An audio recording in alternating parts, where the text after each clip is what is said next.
life purpose is like a dark path with a flashlight. You get to see the next step. You don't always get to see the full thing.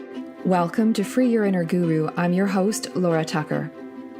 Catherine Hull is the perfect guest for this Summer of Self-Care series. Catherine is a self-care and empowerment coach and an energy healer. She believes that we all have within us the power to heal ourselves and create the life of our dreams. Catherine's message will resonate with conscious leaders who want to have tools beyond the physical to support your journey as you continue to be called into new territory and step beyond what is comfortable. Enjoy. Catherine, welcome to Free Your Inner Guru. Thank you so much for having me on. It's my pleasure. So Catherine, as you know, I'm airing a series on Summer of Self-Care this year. And you saw that and you contacted me and said, I really want to come on and speak with you. Can you talk with us about what your vision or interpretation of self-care is? For me, self-care is far more beyond the physical. I think many people know it as a physical thing. And I think that's how we sometimes initially come to self-care is through physical, whether that's a burnout or pain or overwhelm or, something like that, a disease, health issue, just feeling like a little heavy. But for me, it really goes beyond that into mental and, the mindset and also the soul. So caring for ourselves, body, mind, and soul, and having a holistic program, if you may, that encompasses all of those areas. Now, you've had quite a healing journey of your own. Mm-hmm. We talked a bit beforehand.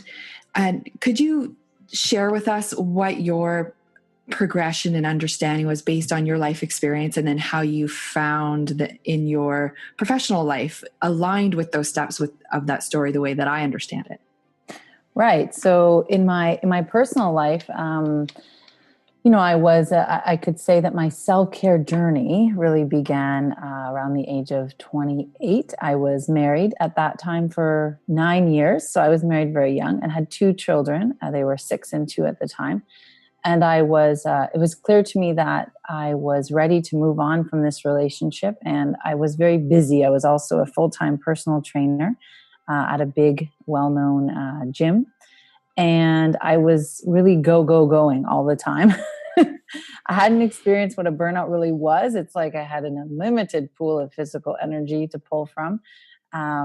But I think that I also was afraid of being still and being alone with myself. And so I constantly kept myself busy with kid stuff, busy with work, just busy all the time.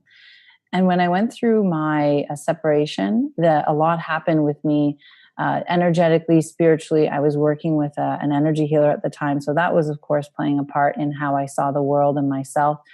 And I began to notice just the things that I was doing to distract myself from myself. I started to see the things in my life as distractions, like the work and the things that I would do, shopping, the different addictions I would have.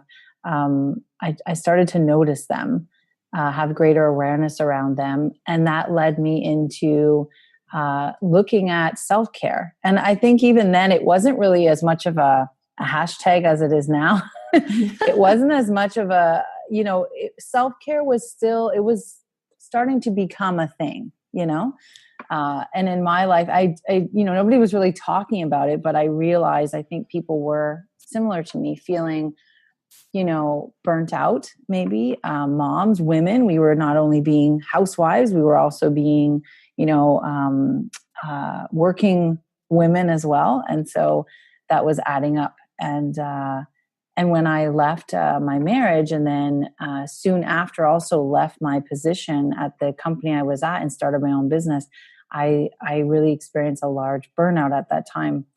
Had a lot of pain in my body physically, and was seeking tools beyond the physical to help me with that, because I knew that I was healthy, I was strong, the way that others would say that we are in that way. So I was looking for something deeper to really heal me on many levels, not just the physical. Somebody listening might be wondering, as I am, you're in this healthy body. Mm-hmm. fit, but I'm imagined by any standard, Yeah. having a life of a personal trainer. Mm-hmm. How did this pain show up for you then? What were the signals? So the pain was physical, was muscular. I had pain in many areas of my body. So at that time, not only was I a personal trainer and, mother of 2 young children, but I was a competitive power lifter. So I had taken on yet another, another male dominant energetic activity. Something that was very masculine again. Like many of the things I took on, this was a huge thing for me was, I'd become certified in posture alignment therapy through being introduced to it through my RMT, so my massage therapist. And I had started to see a lot of change in my physical pain, but also it's where I got into being more still in my body and in meditation. So that's what kind of opened the doorway. So when you say change, you started noticing positive change then? Yes. So the pain started to leave my body because I was beginning to finally pay attention to it. So the method is called the Agosti Method, and it allows the person to really pay attention to their own pain so they can heal their own body. So that was like really attractive to me. I think I always looked for things that were I'm naturally a very independent person. So I like to know a little bit of information and then I like to do it on my own. So personal training was that to me, posture therapy was that to me, and eventually energy healing became that to me. I like to not just be dependent on somebody else to, like our Western medicine can very much be, but more of an Eastern approach. Like I want to know what's really wrong with me, but then start to listen to myself and heal it on my own. Like you talk about being your inner guru, right? When you say energy healer, what do you mean by that? So an energy healer, that's a broad term, and it's floating around out there. Not everybody knows exactly what it is, but essentially you're working with universal energy, God energy, the divine, angels, whatever you want to call it. You're channeling that through your body, through your hands, and you're helping to release blockages, blocked emotions, blocked traumas in a person's energetic body. So that does also relate to the physical body, but our physical body is one of our bodies. And then we have several bodies on top of that body, which make up the aura. So many people have heard that term. The aura is like the space surrounding your body. And so when you have pain, it often is not a physical thing, especially if it's something that has been with you for a long time. It's like, it's chronic. It's kind of an issue you've been dealing with for years or maybe decades. It most likely has an attachment to another layer of your energy field. Maybe it's a mindset thing. Maybe it's an emotional blockage from the past. So energy healing, there are many different modalities, and every day there's a new one being born in the time that we're in now, which is great. But they're all really doing the same thing, which I call like internally cleaning, like cleaning out the house on the inside, right? They're just kind of doing some house cleaning. Spiritually and mentally, emotionally. And just I love this, the way this conversation is going, because I'm familiar with a number of different energy healing modalities and used many of them before 2009 when I experienced trauma, but even more so after, in the immediate aftermath. Thank goodness all these people were in my life. I don't know what I would have done without them. And so whether it was massage, chiro, and my massage therapist and my chiropractor were both tuned into these other energies. So they, even though their modality was physical, they were moving energy, but also some more esoteric is probably the right word. Yeah, exactly. The more esoteric practices like Reiki, like kinesiology. Not the scientific kinesiology, but cranial sacral is another one that you probably experienced if you're with a chiro. Yeah, absolutely. So I want to tie this in a little bit to what we were talking about. We started launching into before we started to record is some of the changes that can happen in a person as they go through this energy healing process. And we might be able to use that as an opportunity to loop it back around to what we were talking about in terms of voice. What I've noticed happened in my life, and I work with many others, I know a lot of healers to get that feedback, but the process of waking up to yourself, through energy healing is like peeling away layers, right, of an onion. And that's a great analogy.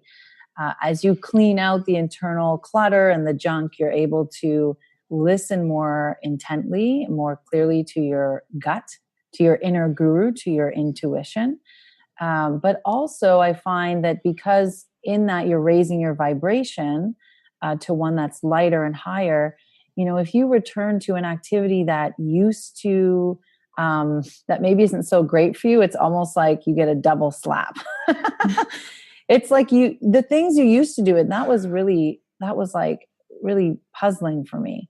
Like, why did I used to be able to go in the gym, just, completely push my body to whatever pain, and I had this result. But now that I know better, if I choose to go back and do that, it almost will be a worse outcome for me because I know better now. And it's the same as I used to be able to listen to really loud music and go into a bar and have all these things coming at me, listen to the news, and now I cannot take really any of it. So it's like as my body becomes lighter, I also become more sensitive to those things. And if I choose to, engage in that maybe behavior from before, it's probably going to be worse of an outcome for me because I know better, right? When I was in the dark and more unconscious about it, it's like that was the way I was. That was the life I was living, drinking and smoking and eating lots of fast food and listening to a bunch of gibberish and garbage on the, radio and gossip and pollution from my ears and my mind. And so I didn't know any better. But now that I'm, free from a lot of those habits in my life, if I do come into contact with one, I definitely feel more sensitive to it. I notice the difference because my vibration is much higher than what it was before.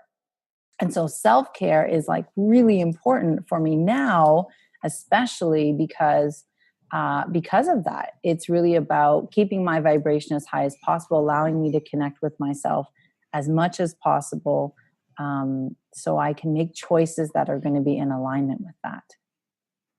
What are some of the choices that you make for yourself or that you might guide other people through when you're working with them to help them to manage that? It's almost like a double two-sided thing. On one layer, you're becoming more aware of these things. And so the awareness plus possibly an extra sensitivity. And then don't we need strategies to be able to support that or tools? Yeah. So I call that your energetic immune system. I don't think I coined this term, but this is what I'm calling it. I love it. I don't. So we understand your immune system physically. So when I explain energy to people, especially if they're entering into a room, they might be in a great mood and then they feel very brought down by somebody else who's negative, right? Something like that. So people can relate to that, at least having that experience. So your immune system physically, we understand that if everyone in the office is sick, you're going to put the Purell on, you're going to eat your veggies, you're going to make sure your physical immune system is as strong as possible. So we understand that concept of physical immune system. Your energetic immune system is really beyond that. So it's your mindset. If you have your mind is clear of all of these beliefs and thoughts, you are less likely to take on those beliefs and thoughts of others when you know truly who you are. When you're spending time taking care of things that feel good for your soul, doing things that are light and joyful, bringing back that childlike wonder that we all used to have, you're less likely to feel pulled down when somebody is coming up with an energy that is maybe heavier, more anxious, and more fearful. So your energetic immune system is really about not just your physical, but your body, your mind, and your soul. So your self-care, in my humble opinion, should be really encompassing of those three things. And I find that as we move away from the physical self-care and more into the mindset and meditation and caring for the mind, and also into the soul and the spirit, it's almost as if the physical takes care of itself. Like we don't need to spend as much time stretching the body and burning all the calories. And it's true. So, and I've done this experiment with myself. And like, what if I didn't want to go work out all the time? What if, because I know the power of my mind and my spirit to change my physical reality, what if I spend time meditating on how I want to feel and just be that energy right now? What if my body will follow along with that? And so that's what I've seen. And I'm not the first one to talk about this. There's some really great people pioneering this out there. Psychology of eating. This is being talked about in our world today. So there's a lot of power in the mind, and I would say even more in the soul and the spirit beyond that, to change your reality. Well, I want to share with you and anyone listening that I have been pioneering this year. I love it. And you see, I hadn't thought about it that way till now, but I started on January 1st. I started meditating every day. I'd been a fairly regular meditator, but I knew this year was going to be a big year. And I thought back to 2015, which was a big year that I didn't know was going to be a big year. And I made a similar commitment. So this time I meditated for almost 200 days consecutively. And then, and the masculine side of me, which we'll get to masculine, feminine energy in a moment, but the masculine strategic tracker side of me, I was using an app that I talk about a lot on here called Headspace. So it's fun, it's light. They let you know what your streak is. I broke it at 197. And then, as is typical, once that external reward and satisfaction, there were two things that happened. At day 180, I got a bunch of free codes to give to people for a free month. So I was motivated by that. So that's an external motivator. And the other was this, I was pretty proud of this streak. So once I broke the streak, though, I got really spotty. And this is my unintentional pioneering. And it wasn't long before physical signs of stress, physical signs of, I guess, anxiety started showing up. And that's not that long ago. We're talking weeks and days. Right. So my little experiment is over because I do not like that feeling. And now I'm back to sitting every day for my 15, 20, or 30 minutes. Whatever I can manage that day is good enough. Yeah. And you've led right into, meditation. Meditation, my self-care practice has grown over the years from being purely physical to now physical being the lowest priority. And of course, it always gets done, but it's not the first thing. Generally, it's more mind care and soul care, and meditation gives me both of those things. So that's been my go-to every day. That's my necessary. I need to do that. It's a little bit different every day. Right now I'm using a Course in Miracles. I'm doing that for the year, which is amazing. So that's transforming my meditation practice. And I kind of weave other tools into it. So meditation, as you know, is like a big part of my life now. And I think it's kind of the answer to everything. I think what I recommend for people is, like, if you're going to do one thing for self-care, forget about the brushing. I do the dry brushing, I do the tongue brushing, I do the yoga, I do all that stuff. But really meditation is what makes the whole difference. Being kinder in your life, being a better parent. It's been the thing that has healed a lot of the anger that I've had around, the type of parent I am, and, having sudden bursts of anger and not being able to cope with the 3 children that I have, when they're just being children. And it's been the thing that's really changed my life in the biggest way. Yeah. I don't think we can stress that or emphasize that enough. Right. And I think a lot of people are hesitant still to embrace it as a practice. Well, I think analogy I use for that, why meditation is so difficult. Like, I was not one that came easily to meditation. It was my physical pain that made me do postures that were sitting and for 5 minutes or more lying down that led me into meditation. And I think that I use the analogy of like a dirty house. Like, if your body is the house and your mind is the front step, when you open the doors to this house, like, who wants to be in a house that's full of clutter, right? So you want to close the doors and sit on the front step, which is your head. So most people are not fully present within their bodies. And when I do an energy healing session, I can see this. So we bring them into their bodies to receive the session. And the reason why it's so difficult when we stop all of the activity and we sit in silence with ourselves is because the traumas are there and the hurt is there. And now there's space for it to come up and out of us. But we don't know that it's coming up and out of us. So we just have these feelings that we don't like. And so then we go back into busy activity. So, decluttering your house is what meditation does. If you can sit little by little and just breathe through that stuff coming up, that's how it is released out of your energy field. That's how you release it, through the breath and through awareness. You don't really even need, here I am like, I'm an energy healer, but you don't really even need energy healing. And I often say that you don't really even need any of these things, but often we do seek out someone to hold our hand and walk with us until we feel empowered enough to heal ourselves. So I have had so many amazing women that I've worked with, and men, in energy healing, and I would not be where I am today without them. But now I know how to do that on my own. Right. And of course we need help from others as well. But I think that's why, going back to the meditation, it's so difficult for people, is they have all these repressed things. And that's why I would say, take it, be compassionate, and take it little by little, because you are going into those traumas and healing them as you're sitting with them, and watching them come up and out of you. And you're also, when you're going through this process, it's a fine line, just like any sort of leader, follower, guide-e relationship. Mm. We've been so conditioned not to pay attention to these energetic impulses and flashes. So we're fundamentally disconnected from what you and I are calling our inner guru or intuition.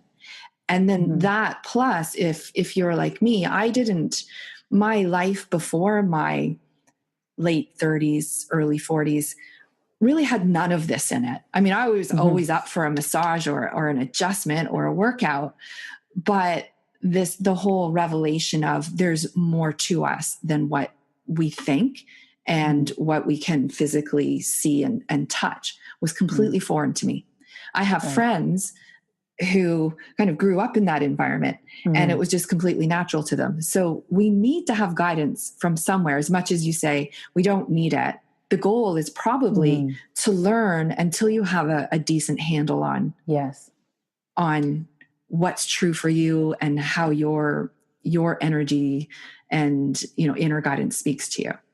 Yeah, I think the message is always that you have everything you need within you, but of course, we're all just one step ahead of, who we're helping, right? We've just been there.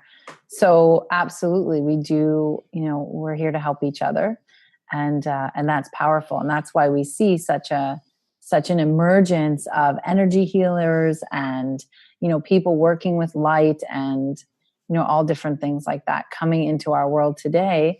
And it's the uprising of the divine feminine. And when you were talking about, what you were just talking about, the masculine energy of us needing to do and us needing to fix and us needing to change. Of course, our Western world is very male dominated in its energy. And I grew up in a very male dominated environment. I have 4 brothers. And I was just, I was very independent, and I was just a doer. I'm just very much a doer, and no wonder we vibe. I know, right? I have 3 brothers. I have 1 sister. But again, I didn't realize until I learned more about that feminine, masculine, that I had so much. And this is such a cool thing. So when I got into posture therapy, this is where I started to see the difference. So the right side of my body was, I would say, if I could divide the strength and give you a percentage, as a power lifter, I was like 70% right. Like that's what the function on my right side, the strength, versus 30 on the left. That was my perception. And so I had a ton of pain on the left side of my body. And then I started to look into why is it the left side, right? The left side was so underutilized. Even the function, like my foot didn't work properly. My wrist didn't work properly. I didn't do anything with the left side of my body. And I just thought, well, I'm right-handed, so I do everything with the right. And so posture therapy helped me to see the imbalance in my body. And then I looked energetically at the imbalance, and everything I did in my life was very male dominant. Like, the energy that I had, the approach that I had, I wasn't okay with just being and receiving and allowing. That's the very feminine energy. That's the healing energy. I wasn't okay with that because there was this trust thing, this vulnerability thing. I didn't want to get hurt. Nope. If it's going to be done, it's going to be me and I'm going to do it. And so I was like, I was not embracing 50% of who I am. And so, of course, that causes dis-ease in the body. It causes pain. And I understand this now, having worked with so many, and then also looking at my own case of pain and posture and how that shows up. And so I knew that if I could really work with the feminine energies of myself, that would heal the pain too. And that's what happened. And continues to happen in my life, where things, when things are out of whack and things don't feel right, I now generally will go to the emotional trigger or the, what the lesson is on a soul level, rather than just, my shoulders being whatever, because I know that that's not really the case. This isn't just a bobo that I got from a, this is like a pattern, right? When there's patterns, we look at them like, why is this presenting? Why is this here? What can I learn from it? So the physical and the feminine and masculine energies have taught me so much about myself and about healing, and they're fascinating to me. And generally speaking, is the left side, right side correlation, is that something that's present in you, or is that something that's universal to all of us, or do we need to figure that out for ourselves? So left side is always feminine, and it's moon. The moon is feminine, cooling, healing, receiving, and right side is sun, and it's male, always. So that's energetically how the bodies are. And so when things are, and this is what's really cool too. So in one of the modalities that I'm certified in integrated energy therapy, we have integration points. So I often will have a client and not having any backstory, I'll say, like your left shoulder is, you had a lot of stuff to release there. And the left shoulder is carrying the shoulds and should nots, the opinions of others having to do with females. And there's always like so, and they have pain there, right? They'll say, I have left shoulder pain. And then I'll say what it is energetically to see if there's any, if there's going to be some aha for them, what that means to them. And there always is, or the right hip, it's like fear and it's masculine. So being afraid of your own masculinity, having fears there, or physically being afraid of the masculine in others, or having males in your life where there's some fear there. So it's so interesting to me that time and time again, I've seen the connection between where the pain is physically. And then when I tell the client what that means, and always being detached from like what that's going to mean to them, I don't know. There's always some type of like, that makes so much sense, So it continuously convinces me and builds the trust I have with the divine, because I can honestly say that's a process. Like I started working with angels, not even knowing if they existed, but I knew that I trusted that the outcome I was having, it was real. Like I couldn't deny it. It was working in my life. And so I became certified and was like, is this really working? And since I've seen with the healing school that I opened, that other people have the same doubts, that it's not just a one, sometimes people wake up and they just have that instant connection with angels and they're able to believe in that. And for me, it was a slow process of, does this really exist? I know this is helping my client. Is this real? And that's, I think, important to talk about, because people might think that when you work with energy, you just believe everything in the esoterically is real. But I think it sometimes for some of us is a process of trusting and learning and seeing the outcome in the session and knowing that you didn't do that. And that really builds your faith in what's going on that's not physical, right? Absolutely. And what's coming up for me, listening to you is there's the building the faith and the belief in what you're doing, but there's also a level of discernment present that, that is healthy, that must keep you on your toes, so to speak, paying attention versus just, blanket. Yes. Cause I feel very similar to you. And, part of my own journey was losing all faith Mm-hmm. And that was a very, very dark place to be for anywhere between 5 to 7 years before I started realizing that, you know what, even though I've had a really challenging experience, I couldn't go back to how I was before, but I could start bringing on some of the practices and paying attention to what excited me and what brought out the best in me. And here we are several years later on a Free Your Inner Guru podcast, just soaking up all of this stuff, which is what I love about having guests on, because I get to soak it up again and share with other people. Yeah. Yeah. I can totally relate to that. Yeah. So it's like a continual, it's continual learning and also continual exploration of self, as well as helping others.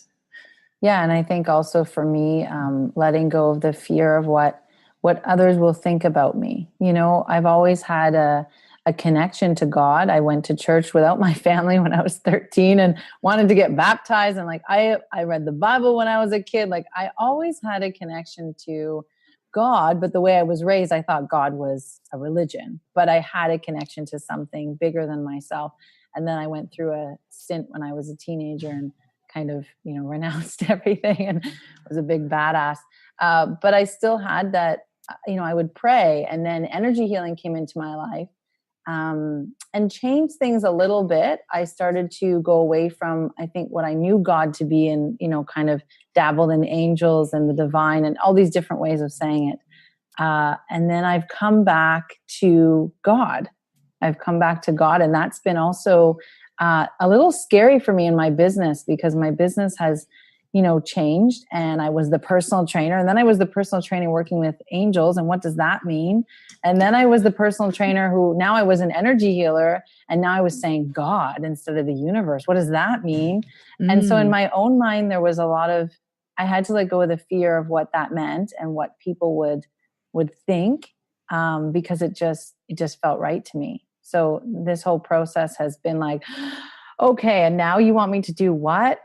Like when I started in the last couple of years channeling, I don't know if you've heard of light language, but channeling light language is like ancient sounds that you channel through you, and they can kind of sound weird and different. And, you know, while I'm channeling them, there's a part of my mind that's saying, what the heck are you doing?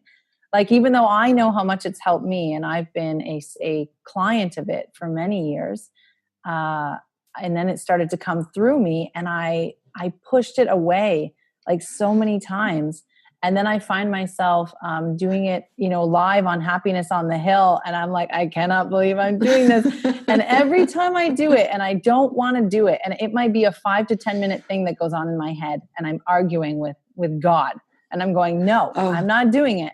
Good luck. And I'm being pushed to do it. And I'm like, no, I can't do this. I feel foolish or whatever.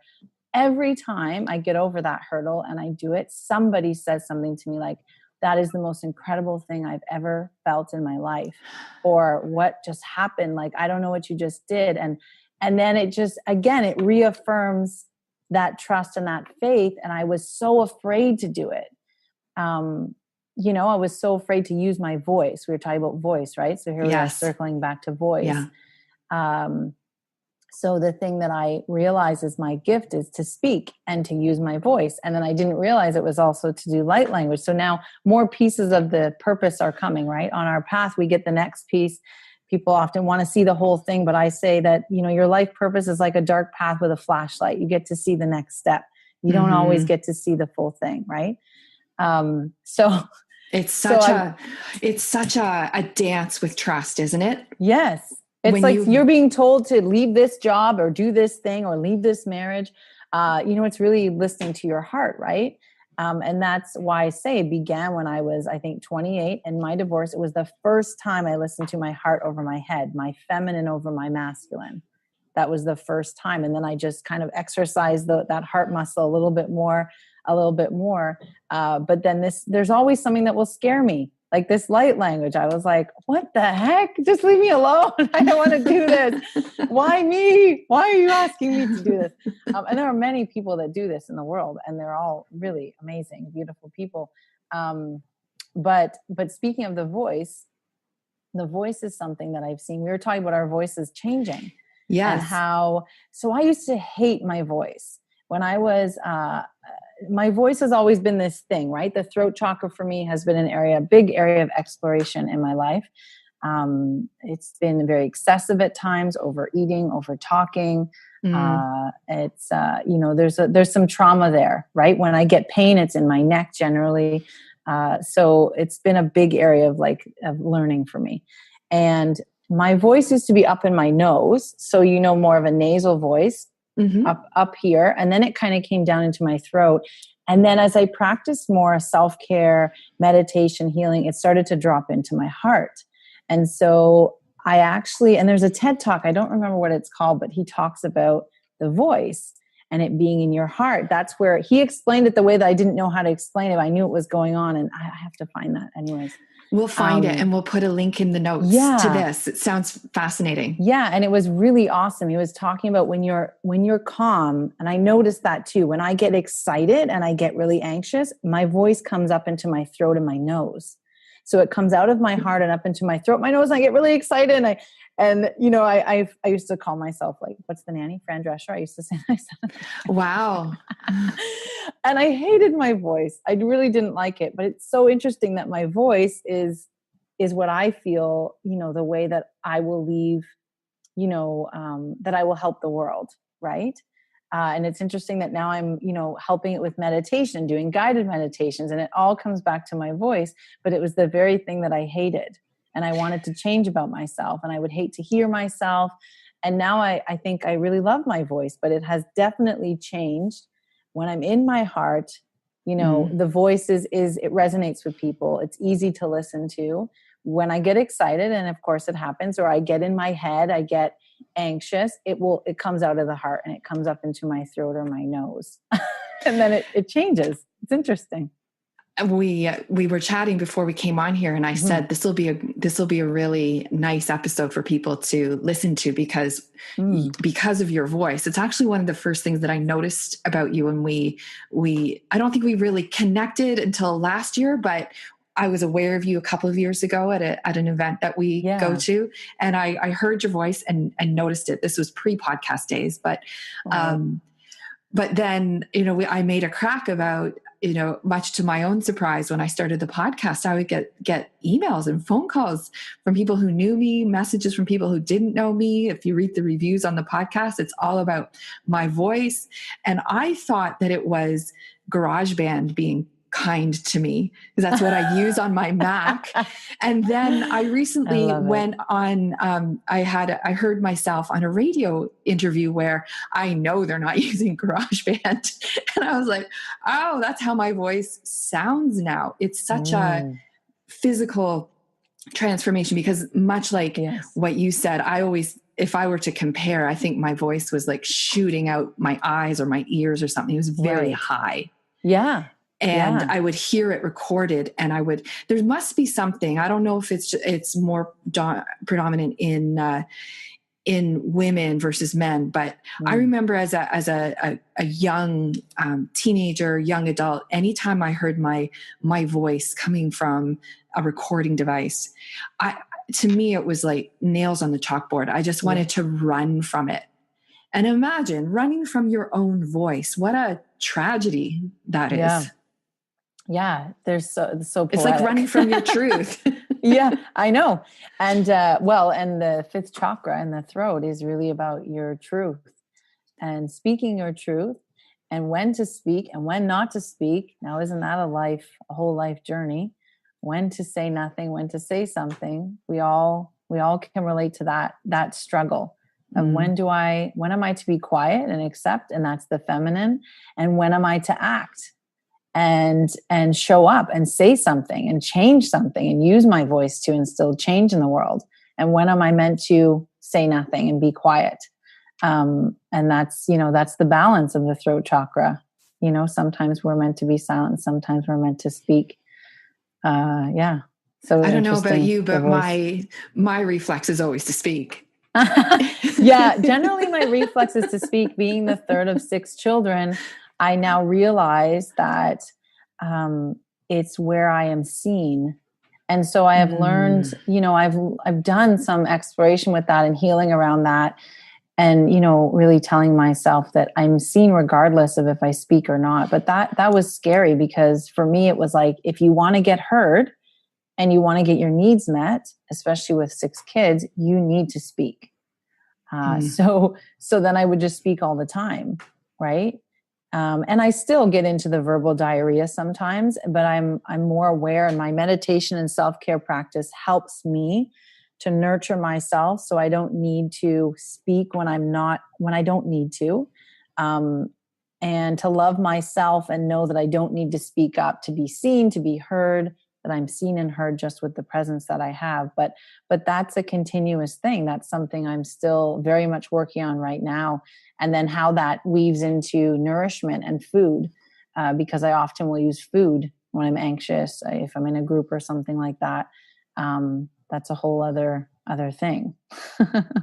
Putting things in the mouth, or things coming out of the mouth. It's very much, it's making me think of, for some reason, like self-soothing, but not perhaps in the most constructive way. I've been reading about it recently with Osho. And it comes down into Tantra, which is, again, a whole other topic, which I'm just getting more into recently. But the pleasure, and also that initial, the needing nourishment from like the mother's breast, right? Like when we're first born, it's that initial entrance into the world and needing our mouth to be nourished. And if we don't feel necessarily nourished, like, what does that even mean? That whole idea of like, will I get enough? Am I enough? What does that mean? And so then we fill it with other things, and we're unconsciously, either talking or giving ourselves things to fill that need of being nourished.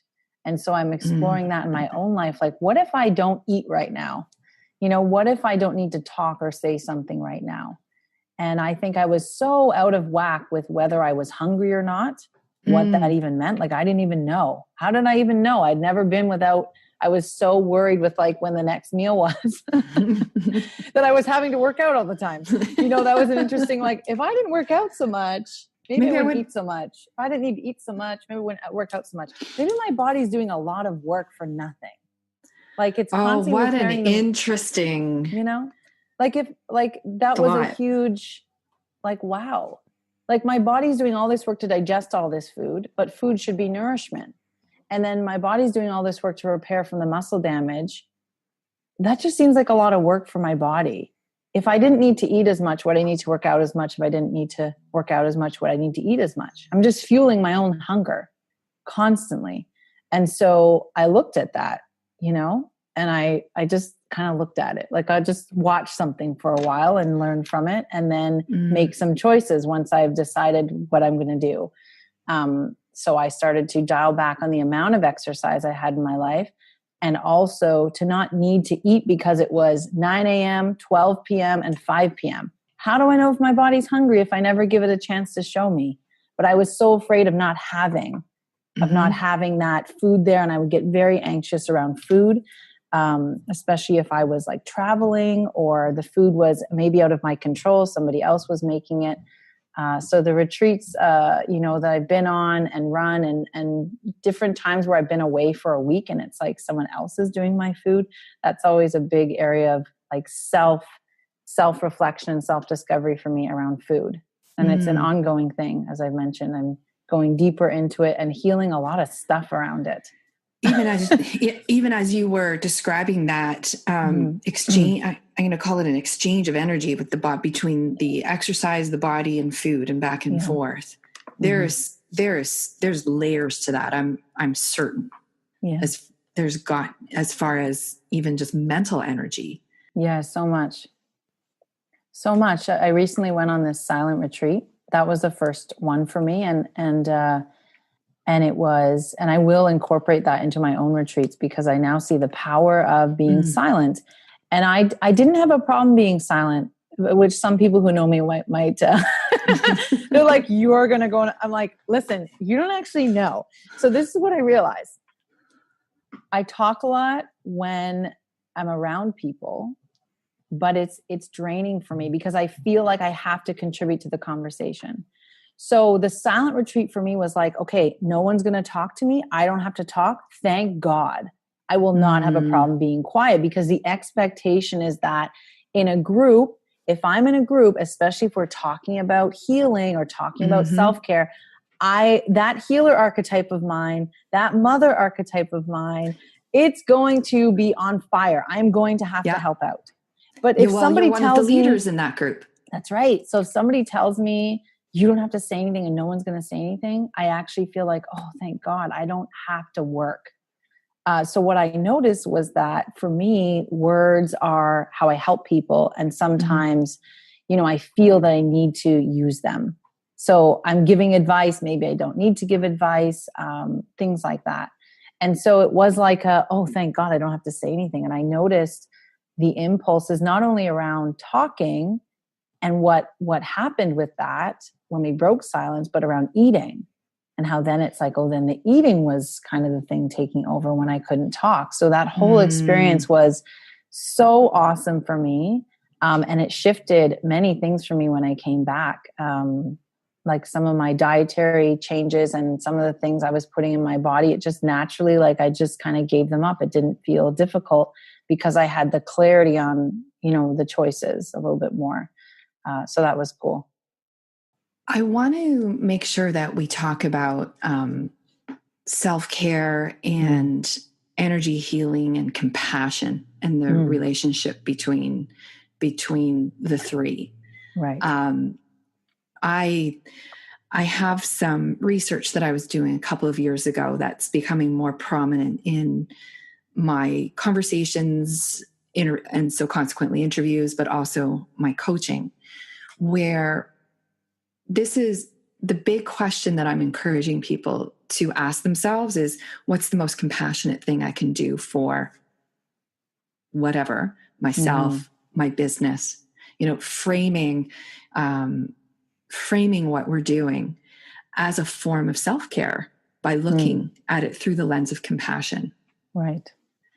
And that was a struggle for me for a long time because I was handling and steeped in a lot of shame. So the two don't coexist very well. Compassion and shame, they're like polar opposites, or I understand them and experience them as energetic opposites as well. Do you think that this is why a lot of people struggle with approaching self-care? Yeah, I think that we've definitely been taught to man up or woman up or just do the job that we need to do, that somehow if we're needing to take time off, that's not okay. If we need to take a break. I know for me, my mother was a big part of my learning, having 6 children. And then we lived in an old age home. So my mother had 6 senior citizens to care for and 6 children. And I grew up in this elderly old age home. So my mother, I never watched her like put her feet up, take a break. So that was my role model, right? So it led me into thinking, I can't take a moment for myself. Like that's lazy. So I had a lot of triggers around being lazy. That's lazy. You don't see me taking a break or taking a week off, or, I didn't do those things. I didn't take vacations. I worked. I didn't put my feet up in the middle of the day. No way. I didn't do those things. Because I felt guilty. There was a lot of guilt around that. And it was going through my burnout and having all this pain when I was at the beginning of running a business, that really shook me out of that. I had to. Like I was at rock bottom. I had to take care of myself. So I had to start saying no. So I had this year of like no, because I was saying yes to everything all the time. So I said, I'm going to say no. And I'm going to bring it into balance, but I'm going to say no if I don't feel like I'm going to say no. And I said no so many times to people that wanted to do something, to my family coming over, to hosting Christmas dinner, to cooking, that eventually I was like, am I ever going to want to say yes again? But I didn't want it to come from a place of obligation. Oh, I was only doing things out of obligation. And I thought, and any word is neutral. Obligation can also be an amazing word. Like it can be beautiful and light, but in this way, it was heavy for me at the time. And so I realized I was saying yes all the time because that's what I was supposed to do. And I wasn't really being empowered and saying no. So I said no for, I think it was about a year. I just kept saying no because I honestly didn't want to do it. And then eventually it did come into balance and I started to say yes. And so when I say yes now, I explained this to my parents. They had a kind of a difficult time with it, but they said, well, we're your parents. You're just supposed to. And I'm like, no, you want me to come and visit you and I don't want to be there? You actually would be okay with that. They're like, yeah. I'm like, well, this is a different generation. This is not, I'm sorry. I don't want to come and visit you if I don't want to be there. But know that when I am there, I want to be there. And I'm not going to be preoccupied on my phone. I'm not going to be wishing I was somewhere else. I am going to be there because I want to. And I think teaching my children that was really important too. The divorce taught me that is my children have free, they're, on paper, they're 50-50, but they get to choose. So if one day they don't want to be here and they want to be there because something fun is going on there, their dads, my older 2 children are from my first marriage and I have a little guy from my marriage now, then they get to choose. And even though on the other side of that as a parent, sometimes it can be hurtful, but I have to deal with that because I want my children to be here when they want to be here because I could so easily use guilt, especially for my daughter. I don't want to have that continue. I want to break that cycle. I don't want her to pass it on if she chooses to have children. I don't want her to feel like another female, especially females. I've watched with the 4 brothers and 1 sister I have, especially females. We have this guilt around taking care of our family, showing up for our parents, taking care of our parents, taking care of our children, just a guilt around saying no to things. And I think that we need to start saying no so we can say yes and really saying yes to ourselves. That's what's by default. If you say no to somebody else because you said yes to yourself, that's okay. You have to do what feels right for you. But I think the yes comes from love. Yes. Then. Yeah. Wouldn't you rather be sitting with somebody because they said yes, but that they want to be there instead of that obligation? Like, I don't want people around me that don't want to be there. I can feel that. I can energetically feel that they don't want to be there. And I'm just like, why are you even here? I can tell you don't want to be here. I'd rather you say yes and in a way that feels right for you. So even with my female relationships, that's important to me. And if we don't feel like doing something that we plan to do and we honestly don't feel like it, we don't have to fake a sickness. In fact, we don't have to manifest a sickness. We don't have to be sick to not be somewhere, even if it's something that we really looked forward to. And obviously in that, of course, there's trust and obligation and all those things. But I think that females need more of that, of that lack of obligation in some ways and saying yes to what feels right for them and being okay. There's no hard feelings. I have those discussions with my friends. They have to be okay with me canceling last minute if it no longer feels right for me. And I have to be okay with that. And isn't that beautiful? Because when you're together, that you both want to be there. Yeah, absolutely.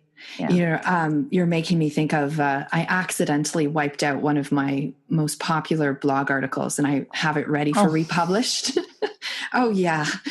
Technology. But fortunately I had it in an email because I received my own email. So I recreated it. So good. But it's called How to Give an Enlightened No.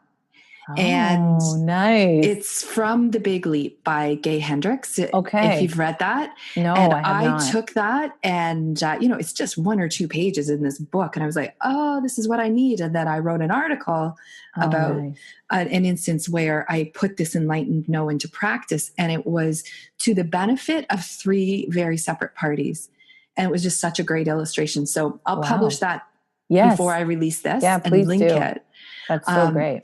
And as I'm noticing our time, we'll have to, unfortunately, be wrapping up. We could just talk for hours. We totally could. I'd love to. And so great. Tell us about your retreats and how you work with people currently. So I currently work with people mostly in groups, workshops. I have a Healing Heart School. So I certify people who want to be doing energy healing with others who feel that's part of their path. I do that in Ottawa, in retreats and also in weekend workshops. And then I do retreats in Costa Rica and now I've added Peru. So I have a yearly retreat. The Costa Rica is women only, because I say so.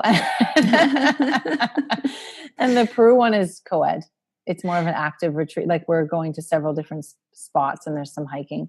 But the Costa Rica one is luxury and nature. It's amazing. It's diving deep into some of the things that, you know, when you press pause on your everyday life and you're able to go and really spend some time, you know, going inward and learning more about yourself. And then you bring all of that back to your life, and you're more in love with your life and those around you. And it's really beautiful. So that's why I'm working with people. I do have some one-on-one sessions, but I'm starting to get out of that a little bit more and spend more time in the group area.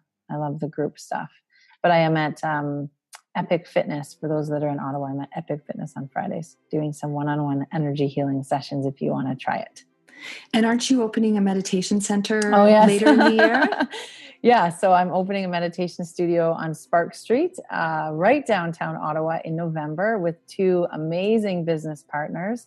And we're currently hosting Happiness on the Hill. That's our event. It's a free meditations on Parliament Hill every Monday from 12 to 1 this summer. So we end, I think, on the 24th of September, but every Monday we're there.